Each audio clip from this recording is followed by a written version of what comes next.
श्री गजानन विजय ग्रंथाचे कथारूप निरूपण गजानन महाराज भक्त परिवार मुलुंड यांच्यातर्फे 25 आणि 24 जानेवारी रोजी आयोजित करण्यात आलेलं होतं.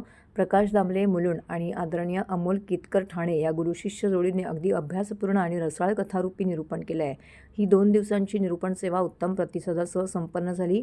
वसंत पंचमी ते रथसप्तमी या शुभ काळामध्ये हे निरूपण ऐकायच्या मिळालेल्या संधीचं श्रोत्यांनी सोनं केलं आहे. सर्वत्र मागे गणेशोत्सव सुरू आहे. नवीन वर्षाचं सर्वत्र विविध मनोरंजनाच्या कार्यक्रमाचं आयोजन केलं जात आहे.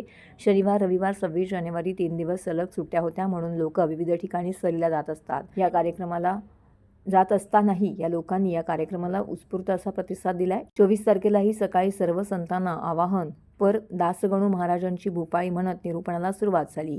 भूपाळी आणि अल्पपरिचय निवेदन तसेच महाराजांच्या लल्लकरीचा अर्थ आणि 25 तारखेला आभार प्रदर्शन प्राची संत यांनी केलंय. दुपारी भोजन प्रसादाचा आस्वाद घेत भक्त मंडळी तृप्त झाली. 25 तारखेला रेणुका, प्राची, आरती आणि ज्योती यांच्या ग्रुपने भजनाने सुरुवात केली. आरती आणि भोजन प्रसादाने कार्यक्रमाची सांगता झाली. मध्यानंतर अस्मिता केतकर यांनी महाराजांच्या आरतीचा अर्थ सांगितला. उत्तम ऐकाव्यास उत्सुक श्रोते आणि ज्ञानाने परिपूर्ण वक्ते असा प्रीतिसंगम अनुभवण्यास मिळाला. आलेल्या सर्व श्रोत्यांचं आणि वक्त्यांचं अभिनंदन करण्यात आलं.